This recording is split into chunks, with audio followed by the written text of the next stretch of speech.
the thing. I done told y'all, like, the reviews we're doing tonight it's all old people movies. I mean, like these the Da Vinci Code. I mean, that's just Indiana Jones for geriatrics. Yeah, I'd say it's National Treasure for older people. National Treasure is National Treasure for older people. Yeah. Okay, fair enough. Actually, well, it's written on such a third grade level. This is a little bit higher. And see, than that. National Treasure, it really is. It's a less stupid National Treasure, which is what the Da Vinci Code is, and Inferno and the Da Vinci Code and all those movies. They're just a less stupid National Treasure and with a less crazy actor. Right. You know, like Nicolas Cage. He's in that. This shit is a more nerdy Indiana Jones. Yeah. It's an Indiana Jones that don't do no shit. Just sit around and just solve shit. Take the action out of it. Just let them solve puzzles. Does this belong in a museum? No, we good. All right. Yeah. If you just found a college professor and say we're going to send you on an Indiana Jones adventure, you'd be like, oh, okay, I guess.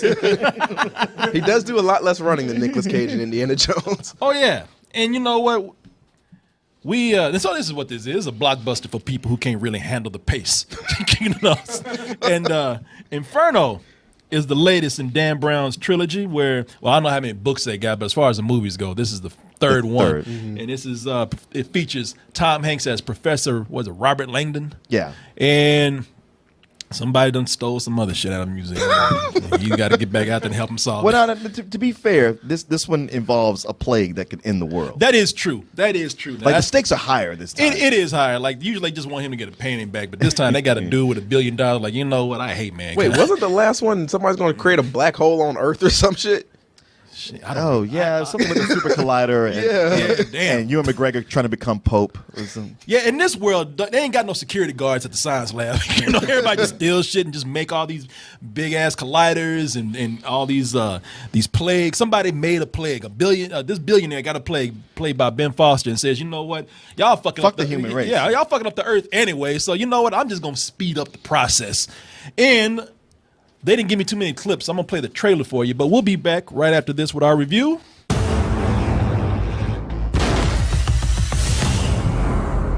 It appears you're out of options. Tell me about the threat known as Inferno. Yeah, you didn't plan on this option, bitch. When you be like, oh. Yeah. They're like, damn, well played, bitch.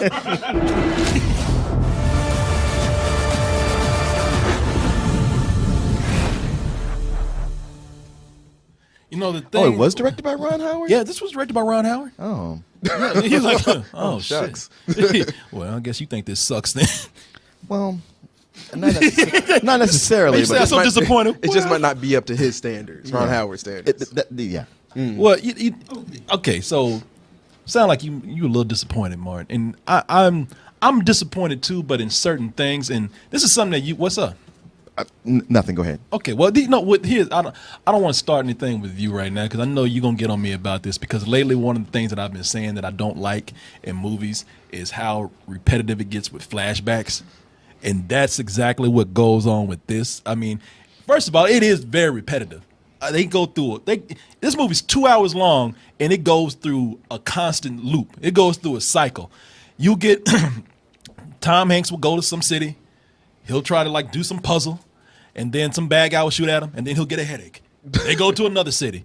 He'll try to solve a puzzle. Somebody come after him, and then he'll get a headache. I'm sure he's not just like in an Italian Westworld.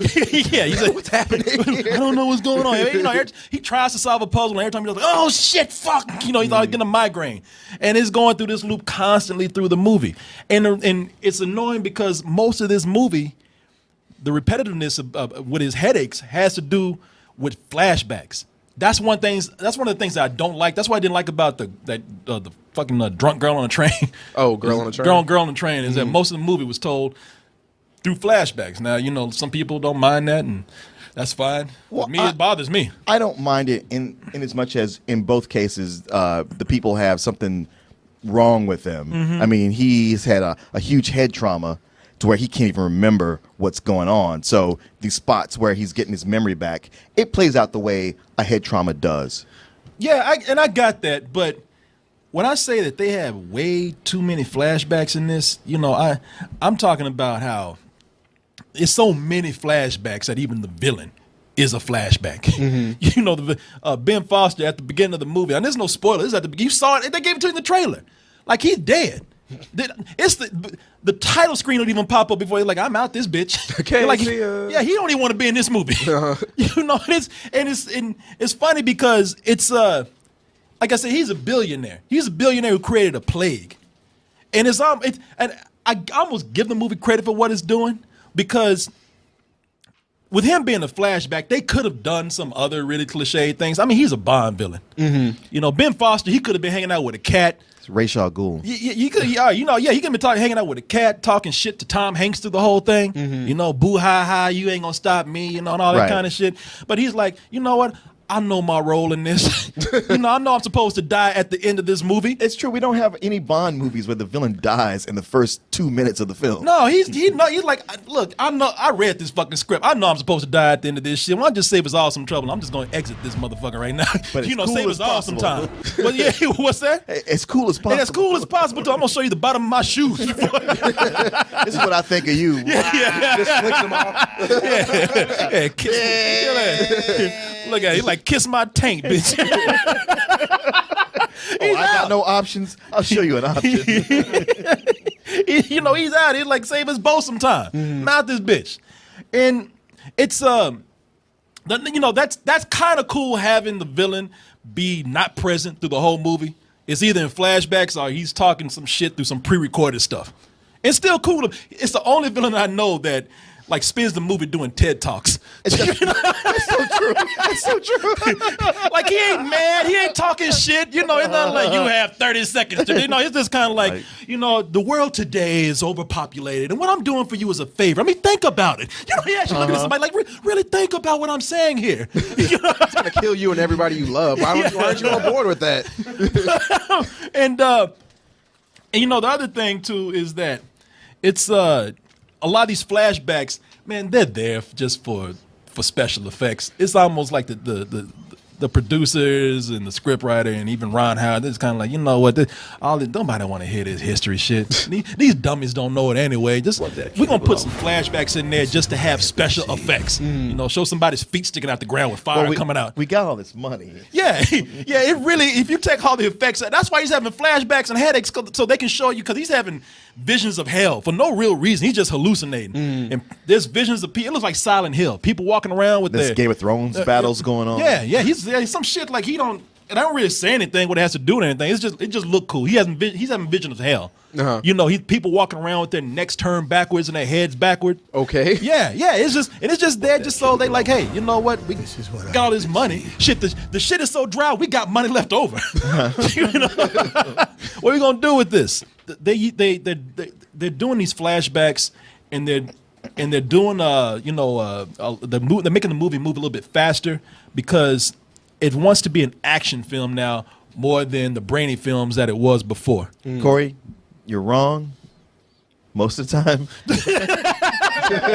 I was like, this Negro here, man. But you're absolutely right on this one. But you know what I'm saying? Uh-huh. Man, look. God bless you for trying to get the movie started quick, because y'all know we stupid. We don't want to hear this history shit. And y'all got the movie going quick. It's almost like they assume that the people who know this character and know these stories, you've seen everything. We don't have to lay out any exposition. This movie just sets up and starts running. And it's almost like it's turned into a Jason Bourne film. They even got the shaky cam going. It's a Jason Bourne / James Bond movie. Yeah. Except you don't have Jason Bourne or James Bond as the lead character. It's like a movie where Jason Bourne's the biggest pussy in the movie. Like, you know, everybody's tougher than him. Uh-huh. You know, Yeah. no, like, cause this dude, he don't do shit. What, man? You don't fight? But I'm smart. Yeah, and see, that would be one thing, because usually that's the cool thing about Professor Langdon, this character, Tom Hanks' character. It's kind of like he's That's still of all of them. Not so hard. You know, most of the time he's always using that as an excuse. Man, I'm too smart for this shit. I ain't got to fight nobody. You know, why do I have to do that? I ain't go to college to like box somebody or fight somebody. I ain't Indiana Jones. But with this movie right here, the past movies went on the strength of his puzzle solving skills. Right. They spent a lot of time with the puzzle solving. And you know what, you like, for the people who want a brainier action movie, you know, they stop and let him solve a puzzle, and you can feel smart about him doing all these history things and knowing all about this culture and this art. But here, because he's got a head wound and because he's having trouble remembering, they put him in front of a puzzle. He's like, man, I don't know how to do this shit. Really? I got a headache, man. It's not quite that. I was about to say, Jesus. I mean, it is like he's like, I don't remember you. I don't know who the fuck you are. Oh, but this puzzle, I can figure this out. All right. No. This. And it's cool with him not being an action guy because it's also the whole thing where the he's mistaken for a criminal now. Something's Yeah. been stolen. He's an innocent man on the run. There's elements in there that could work. Mainly Tom Hanks, because Tom Hanks, if he didn't have to struggle against this, if he wasn't struggling against this script and the pace of this movie, he'd be the Tom Hanks that we know and love. Sure. Because. But watching him in this, because they try to make it so much of an action-oriented film, it's like watching your dad trying to be an action hero. Because if your dad was an action hero, he ain't gonna do shit. My dad would just be cussing everybody out. That's what. That's a black daddy. Yeah. Shit, goddamn it, come on, fuck! I don't know this shit. Hell, somebody help me. I'm sitting as a guard here, like, hey, you come here, boy, come here. But Yeah, just like that. yeah. You know this fucking history and shit. I don't know this shit. It's all this motherfucker right here. But let's say your white dad. Okay. Because your white dad he can't fight. But he's gonna be polite. He ain't got no game, so he ain't trying to fuck nobody. It's like,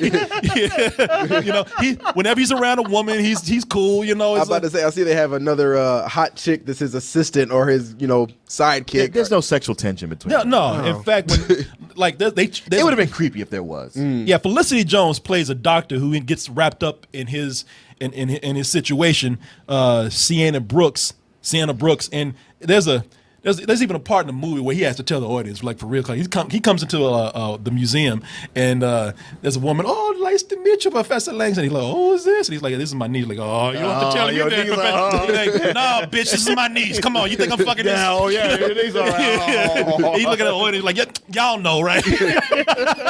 Yeah, But somebody tell my wife I'm not trying to fuck this girl. and Felicity Jones, she just like, I'm just riding this out. I'm gonna be in Star Wars in a minute. True. I mean, they really are just kind of going through the motions. Mm-hmm. And that's the thing about it. Like, they know that Tom Hanks is like somebody's dad. They play that shit up like in the first Da Vinci Code when he tried to have that hair. Like, he don't look bad in it, but the audience is almost kind of like, come on, Dad, we're trying to be cool. Cut that shit. Right. Like almost as bad as a Corey Stoll. And what's that? The Strain? Oh yeah. Yeah. Well, I was gonna say everything. Is that y'all ain't seen Tom Hanks with no long hair since then. Y'all seen him with a beard before he had that hair again. Yeah. He was on an island for months. He didn't have that fucking hair. He had a big ass fucking beard. Because they know that he's dead. Shit, there's dudes out there 75 years old talking about, I wish Tom Hanks was my daddy. Everybody loves Tom Hanks, and he has that everyday guy thing going on. But like I said, man, there's some things in here that really work, and it's too bad it's not in a better movie. Because I'm talking about Tom Hanks being an older guy. A lot of people like him probably outside of this because he's a classic actor.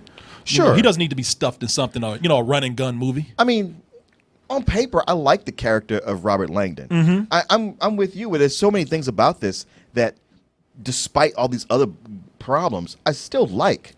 I mean, I didn't mind it being more of an action movie. I liked the puzzles. I liked what these characters were about. Mm-hmm. I mean, to be straight up, I liked it. I enjoyed it more than I did the other two movies. You know what? This was the first movie where I really liked the other characters. Most specifically, Irfan Khan. Oh yeah, that's because he was such a cool character. I was like, man, I just want a movie with this guy. That's what I said. I want to spin off with him. What's his name? Irfan Khan. Y'all talking about who? That fucking tiger from Jungle Book? No, no. Y'all seen the guy, Indian actor, more of a character actor. This is the most badass. He came in and took this movie from Tom Hanks. He stole the movie. He looking at yeah, you're doing nothing with this. Give it to me. That's him looking at Tom Hanks right now. I dare you to snatch this movie from me. Got your movie, bitch. Because he comes in, he's part of a secret organization where he has clients, and he has no real allegiances to anybody. Right. So he's playing the same role as he did in Jurassic World. No. He plays like a badass, almost like he is James Bond in this movie. Holy shit. Like James Bond, who has his own company. Yeah, nice. If James Bond decided to just leave MI6 and just say I'm gonna go freelance, I'll start my own business. Okay, that's what he would be. And even in the movie, like I said, he has no allegiances, and I love that in the movie. Yeah. Tom Hanks even says, like he saves Tom Hanks in a badass way. I'm telling you, he's the best. They need a spinoff of this dude. He comes in and saves Tom Hanks, and Tom Hanks is like, man, you were trying to get me killed 5 minutes ago. He's like, yeah, so what? Yeah, I know. He admits it. He's like, yeah, at that time you were a liability, but now I feel like, I should keep you alive. He's kind of like, get the fuck out of my way next time. With Tom Hanks being a classic actor, I'll tell you the cool thing about him being a more mature guy in this kind of film is that more mature actors can get away with shit. Because he's in the movie and they have this semi-romantic subplot going on where he's doing this with, what is that actress's name? Oh, no. Jesus. God damn it. I remember her name. She's in Westworld. Yeah. Sidibe. I was wondering if that was her. Okay. Yeah. That's her name. Sidse Babbitt Knudsen. What? I know that she got a black name. She's a white British woman.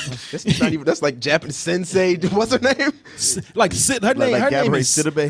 Sidse Babbitt Knudsen. She should be like an overweight black girl. I'm Precious too. In fact, that is Precious too. She turned into a white British woman. But her and Tom Hanks, and she's in Westworld. Gorgeous woman, by the way. Mm-hmm. For an older woman, she's really gorgeous. She just but she's got a maturity to her. And her and Tom Hanks got these romantic lines, and that cheesy as fuck, man. That's the problem because you look at something like Twilight, and it's just teenagers who just end up staring all the time. Yeah. But here you have a mature couple who they've had an entanglement in the past. Mm-hmm. There's so much there, and it's like, man, there's so much you can mine here. And when they first get together, you kind of give it that. But then they end up not really saying much. They don't. But they no, do they, say it's cheesy. You're like, man, whoever was writing this fell down on this part. 'Cause Like- everything was teed up for them, and they just couldn't pull They it in a off. doorway and they say something the cheesiest shit. Even Humphrey Bogart was like, "I'd be goddamn really." But they kind of get away with it because they're older, because they're kind of classic actors. Like I give them credit because no young people could ever say that shit and get away with It's it. the kind of dialogue that young people would think old people would say. And guess what they did? Can I get a sample of this? What did they say that was just that you're like, wow, that's They outlandish? said, "Hey, sweetheart." No, they said, Oh, I'm about to say, Jesus, turn to It's Casablanca. just so much like, with us the timing was just never Yeah. yeah. And you had Paris and I had Cambridge. "Yeah." And It's like, well, it really is. I've just remembered. It really is. Life splits us apart again. Oh well, another time, another place. And I'm like, shut the fuck up. you can actually hear somebody in a restaurant just drop a glass. for real, Get the fuck out of here with that. we're closed. Somebody wants to throw a rock at them across the street. I'm not. Here's the thing. And I'm not, because Martin, y'all gonna make fun of me, and I'm not saying this because my fiance is Turkish. I'm not saying this to tell y'all how I've traveled. I have gone to Istanbul a couple of times, and when you go, you begin to notice how the movies do Istanbul. Because when they do that, like in Istanbul, if you go, it's modern. But they don't show it in the movies. Not just this one in the movies. They don't show you the Foot Locker or the Burger King. They don't show you. They don't show you the kids hanging around in the cool bars and the clubs. No, they always show you that market where they got that old beggar woman from Aladdin selling people scarves. The bazaar. The bazaar, yeah. They always show them ragged ass taxis going through them dusty alleys and It shit. look like Tatooine. Yeah, they make it like a third world country. It always opens up. It always opens up on a mosque, and they always got that man's thing. It's like a second world country. Yeah, sure. They don't show. The Foot Locker. They don't. I bought shoes at the Foot Locker in Istanbul. There is one, but they make that shit look like some shit like Tatooine. Yeah, basically. Like That's how we know it in America. That's how we know countries. they might have aliens back there. He doesn't like you. I don't like you. Okay. I'm wanted in 12 systems. Get the fuck away from me. Nah, man. You know what? But had you noticed that, man? They make that shit look like it's something out of a yeah, Latin. it's nothing like the Istanbul I visited. Well, I'm just saying. Did I bring you a pamphlet? No, it's you know what, the movie, I'm making it sound like it's bad. It's not. The only thing is that if this was the start of a franchise maybe and it didn't have someone, just like we were saying with Tom Cruise last week in the Jack Reacher sequel, if it didn't have not just an actor, but several actors of this caliber, if it didn't have a director who we would expect something better from, maybe I wouldn't hold all the complaints against it so hard. I'm giving this a rental. I'm giving it a good rental. I'm giving it a fine, very good. You go out and when it comes out on video, purchase it, rent it. It'll be fun. But as a movie, I don't think you need to rush out to it. I so agree with you, and yet I liked it just a slight bit better. And I can see why. I'm not even arguing with you. Yeah. I mean, it's so close. Like, if we had something between low matinee and high rental, I'd be giving it that. I mean, Do you want to give it a mental? This movie is mental. I feel like I'm going to settle on a low matinee because I know, like, for an older audience, like I said, of the 3 movies, this was the one that I liked the most. I didn't feel like falling asleep on it at any time. It tried. It had enough elements going on. The thing is, yeah, I'm sad that Ron Howard directed it. I thought he only produced it because my whole feeling was like a better director could take this because it's a Hitchcock story, and It's North by Northwest in some parts. yeah, but like if Hitchcock was still alive, he could have made this into a classic. Probably one of the biggest problems I had with the movie that you didn't bring up is Hans Zimmer's score. His scoring on this movie, Well, just generic. oh, it's beyond generic. Yeah. There's I didn't even know it's Hans Zimmer, man. Yeah. It's Hans Zimmer. Shit, it's a How'd you not straight-up notice? paycheck, man. Because you get the gong early on in the movie, but the rest of it is just the sappy strings through so many scenes of dialogue. And I was like, and not just dialogue, but other parts. Like so many times in there, I was like, man, your music is dragging this scene down. Like this could be moving, and yet you're setting a tone that's just kind of you're making it syrupy. And it's like it's almost like he's the one going like, well, this is for my dad or my mom, and I know she likes this kind of music. And I'm like, fuck. It's just a studio film where everybody got a paycheck just to do their job. You know what I'm saying? Not inspired. Just do your job. You have to understand that I almost like when you guys are talking about the scores on a movie, I'm like, oh really? Because I almost never notice them. And here, this score was like a person sitting next to you annoyingly eating Doritos. where I was like, God damn, could you, like I had somebody behind me like rattling a bag, and I looked back at him. He stopped, and I wish Hans Zimmer could have been there so I could look at him and like, You know what? When you looked over, it was Hans Zimmer up there. He was playing Doritos bag. I mean, there were so many scenes where I was like, this scene would just be better with no music at all. It Like, makes me angry, man, that you don't recognize good music, but once you hear some bad shit, you're like, man, I heard that shit. But that's the way it works. Like some things shouldn't be noticed. Yeah. And this was noticeable where I was like, he is fucking this whole thing up. Damn. I like what it sounds like. That brought it down to a rental, brother. Hans Zimmer score. Despite him. You gonna watch this on mute? That's how I felt. I was like, man, there was just some way I could use an equalizer. Take out his music. I would like this better. I would actually give this more, but my experience in Istanbul doesn't let me do. I'm just saying. The Turkish hipster. I used to visit Istanbul back when it was cool. Back when it was Constantinople. Have you been to the Foot Locker?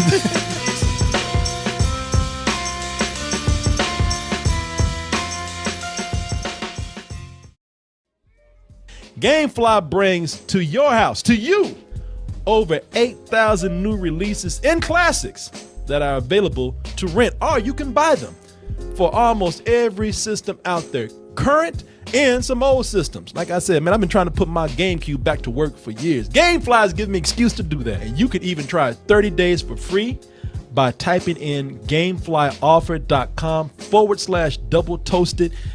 And when you do that, you'll get 30 days for free of games and movies.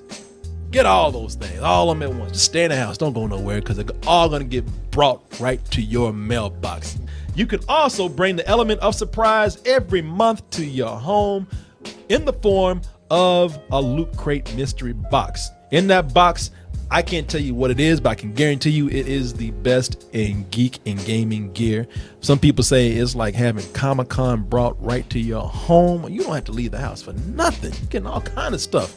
And everybody likes a little surprise every month. Just a little bit. And here's another surprise for you. If you go to our link, trylootcrate.com/double toasted, and you type in bridge 10, that's the word bridge, and the number 10, you can get 10% off, a 10% discount on your first crate. How's that for a surprise right there? Loot Crate, bring the mystery and the surprise to your mailbox once a month with Loot Crate. Hey everyone, thanks for watching, and be sure to subscribe to our channel and go over to our home, doubletoasted.com, for more videos and live streams. And remember, stay toasty.